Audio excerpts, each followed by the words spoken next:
شروع اللہ کا نام لے کر جو بڑا مہربان نہایت رحم والا ہے۔ وہ قادر مطلق جو ہر خامی سے پاک ہے، ایک رات اپنے بندے کو مسجد حرام یعنی خانہ کعبہ سے مسجد اقصی یعنی بیت المقدس تک، جس کے چاروں طرف ہم نے برکتیں رکھی ہیں، لے گیا تاکہ ہم اسے اپنی قدرت کی نشانیاں دکھائیں۔ بے شک وہ سننے والا ہے، دیکھنے والا ہے۔ اور ہم نے موسیٰ کو کتاب عنایت کی تھی اور اس کو بنی اسرائیل کے لیے رہنما مقرر کیا تھا کہ میرے سوا کسی کو کارساز نہ ٹھہرانا۔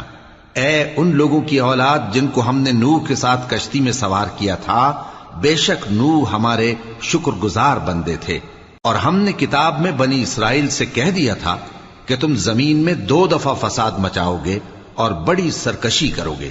پس جب پہلے وعدے کا وقت آیا تو ہم نے اپنے سخت لڑائی لڑنے والے بندے تم پر مسلط کر دیے اور وہ شہروں کے اندر پھیل گئے